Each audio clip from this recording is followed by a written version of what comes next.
Today I'm going to teach you how to fool yourself. You know, we humans are quick to judge others. And I'll prove it to you. Here we have two men. Now keep in mind, you know nothing about their facial expression. You know nothing about what they're saying or the context of the situation that they're in.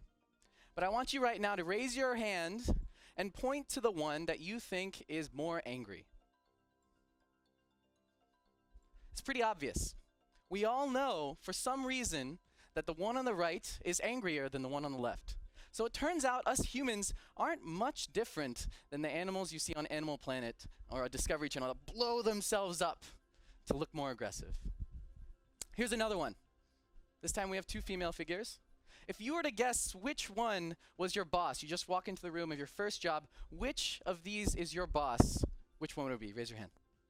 Raise your hand and point. Looks like majority on the right. So again, you're starting to build your impression of what you think somebody of this persona should look like and act like. But what's also interesting is others are always manipulating you. Actors, magicians, marketers, politicians, they fool us every day. So I'm going to give you a few examples of this. Here's a really interesting psychological study. It's called the foot in the door effect. Now, what happened here is a group of researchers went out to a bunch of homeowners and said, "May I please put this big, large, unsightly drive carefully sign in your lawn so that so we can encourage people to drive more carefully?" And what happened? Only 17% of the homeowners they talked to agreed. So instead, they went to another group of homeowners and they said, "Can we put this small drive carefully sign just in your lawn to encourage people to drive safely?" And almost all of them agreed. So he said, "Let's take that a step further. I'm going to go back to that group of people that just agreed to put the small sign, and I'm going to ask them if I can put the large sign." 76% of those people agreed to put the large sign in their lawn. 76%. Here's another one. I'm sure you all have heard of the phrase, the upper hand. Well, it actually comes from a handshake. And it was popularized by this photo right here, Nixon and Presley. Every politician who comes through the presidential office, comes through the White House, from now, since this photo, is trained to take the upper hand during a photograph. What does that mean? That's putting your hand on top of the other person to show dominance, to show control, to show comfort. And so many politicians are taught this now that when they get on stage with each other, they jockey in position to try and get on one side so that they can take the upper hand. And you see this in video interviews all the time. These politicians are being trained to influence your mind. And here's another interesting one. This is an interesting study where a group of researchers went up to a big line behind a copying machine. And they asked them to cut the line to make copies. But they asked in 3 different ways. 1, "Excuse me, I have 5 pages, may I use the Xerox machine?" The second, "I have 5 pages, may I use the Xerox machine because I'm in a rush?" And the third, I have 5 pages, may I use the Xerox machine because I have to make some copies?"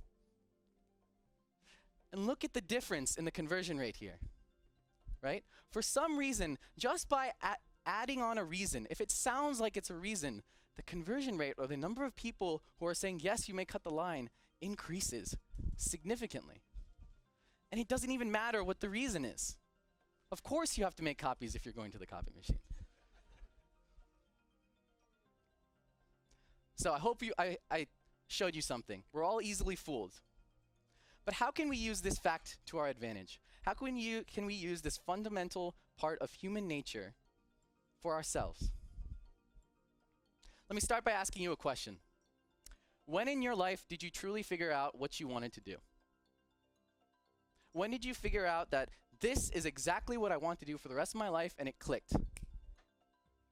Now I think for most of you, that question is still unanswered.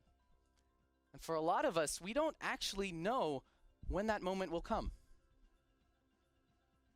And we go through this through our whole lives. We have these life crises. When you're applying to college, what am I going to major in? After college, what's my first job going to be? 2 years after, what's my second job going to be? After business school, then we have starting a family, midlife, and this problem comes up time and time again.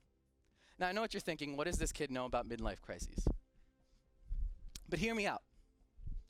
I've been so lucky to work with some of the world's smartest researchers and entrepreneurs through startup incubators like Techstars and at the MIT Media Lab. And what's really interesting about working with entrepreneurs is that every single one of them goes through this accelerated crisis cycle. They go through this process of, what am I doing with my life? What am I going to do next? Not on the scale of years, but on the scale of weeks. And the reason why is because all of them know this one fundamental fact that I'm sure you've all heard from startup founders and from famous CEOs, that most startups fail. Most startups fail. So imagine knowing that fact, going into investor meeting after investor meeting, to talk after talk, where everyone assumes that your startup is going to fail and therefore picks it apart. And almost every week, you'll go through this life crisis. And here are just some of them. What should I do? What's my 5-year plan? And am I making any progress? So is there a way for us to fool ourselves into being happy and successful now, rather than suffer through these weekly crises as an entrepreneur? And for non-entrepreneurs, is there a way to fool ourselves to be more confident with our career decisions? Well, here's the 3-step plan. 1, listen. And I don't mean listen to your heart. I mean literally, listen. Listen to how you talk to people, to what you answer to them when they ask you the question, what do you do for a living? What do you say? How do you contort your words to make sure that they're proud of what you're doing, or that they're impressed? What do you brag about? You'll find that more often than not, the things that you brag about are the things that you're most proud of and the things that you want to do. For example, in my case, I used to work in a consulting company. A very small portion of that consulting, about 10%, was building mobile apps. And time after time, when people would ask, what do you do for a living? I say, I build mobile apps at a consulting company. Next, decide. Just pick a path. We all go through this drama, this dilemma of, what do I do next? I don't know. Is this the right path? Is this going to meet my 5-year plan? Instead, take a leap of faith and just understand that one day it will all work out. Humans are fools. We don't understand that we're all part of the same bell curve, the same average that makes us all part of one population.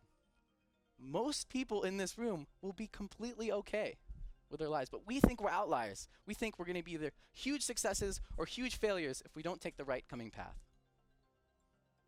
But instead, if you make local decisions with your gut and trust that one day it'll all work out, it makes optimizing for the future useless, because what you're doing instead is you're optimizing for now, not optimizing for later.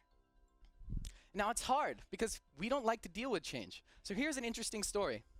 So this is eBay's, one of their first websites, and you can see it has this ugly yellow tinge color in the background, right?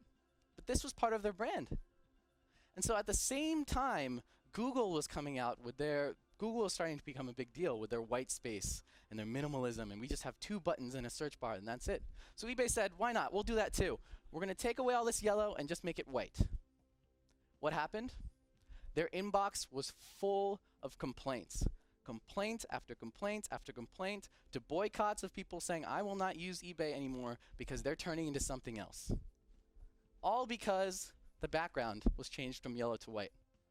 So what did eBay do? Knowing this fact about humans, that they apparently don't like change, even something this insignificant, eBay went to their engineers and said, listen, let's build an algorithm that changes the color from yellow to white gradually, day after day after day after day. They actually told their engineers to do that, and they implemented it. And that's how eBay turned from yellow background to a white background. The last step is to fool yourself, okay? To truly fool yourself. Now why? This heart's scared. It's weak. It doesn't know what it wants. The brain knows what it wants, but can't get the support of the heart.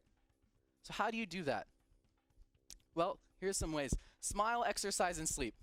Smile, exercise, and sleep. Now it seems obvious, right? All of these things are great for you. But the problem with us humans is we often separate mental and physical. We think they're separate entities, when in fact they're all of the same basic chemistry. The same basic physical atomic interactions make up both physical movement and mental thought. And if you think about it that way, smiling, exercising, and sleeping is both good for your physical self and your mental self. And startups think this way too. The first thing you do when you get into a startup incubator like Y Combinator or Techstars, which are two of the most famous startup accelerators in the world, first thing they do is say, remember to exercise and sleep and enjoy yourself. It makes that big of a difference if you don't. You'll drive yourself up the wall. It's just faking your body into thinking you're happy. Next, share your highlights. So what does this mean? We live in the social media generation. We live in a generation where we go on Facebook and we see this, highlights of our friends. And then we do this thing where we unfairly compare ourselves, our continuous lifestyle, to this very discrete, unitized lifestyle. We say, look at all my friends. They're doing this, and they're doing this, and now they got into this school, and what am I doing? But the thing that's different is you have to go home after work, after you've done something brilliant, ride on the train, get back into your house. You have to do all of this stuff in between that you're unfairly comparing yourself to. And this is why we feel like we're not getting anywhere in life, especially now in this generation. This is why. So if you share these highlights, you have a better chance of matching yourself up fairly, first of all, and second of all, feeling good about yourself, feeling proud about yourself, which is really, really important. Third, helping others, compassion. Humans are naturally compassionate people. We're naturally compassionate creatures. And in startups, this is so important that we stick startups next to each other. We put them in the same buildings, in the same hall. They share the same bathrooms. They have the same food. Why? Because they help one another. Because every week when they have these down moments and these up moments, they can be in the same space with the same level of energy with other people who are sharing those moments and can share with each other. So you'll find that some of the most depressed people about their careers are often depressed because they're alone. They have nobody to share this with. Compassion. And last, something surprising, petting yourself. Now I know what you're thinking. That's a little weird. What does he mean by petting yourself? So there's an interesting insight that you'll learn a lot about in behavioral psychology books about body language. Something that humans do in incidents of extreme and surprise negativity. So imagine, for instance, that you're in your car and you just barely miss hitting another car. Right? You just barely squeeze by. Or imagine something a little bit easier. Imagine you're in a conference room and somebody says something really embarrassing. Like they should not have said that at all. What's your first reaction? Well, you might be cursing a little bit. You might be wondering. But physically, most of the time, you're doing something like this.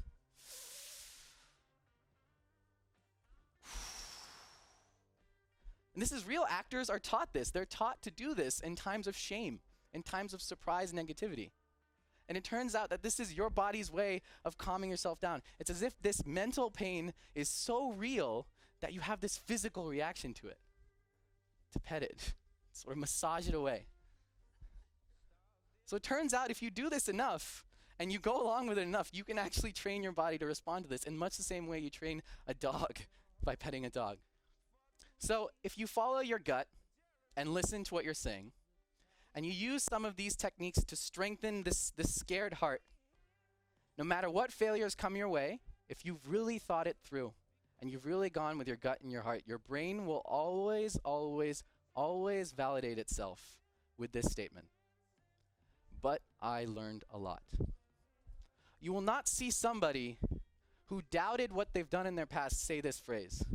Only somebody who's truly made a decision they're proud of and feel very passionately about will say this phrase. They will always qualify themselves as, it's okay, I learned a lot. Now, I want to wrap up with one quote made famous by Mr. Steve Jobs. And I think it's very interesting to look at it through a whole new lens after looking at some of these techniques. Stay hungry, stay foolish. Thank you.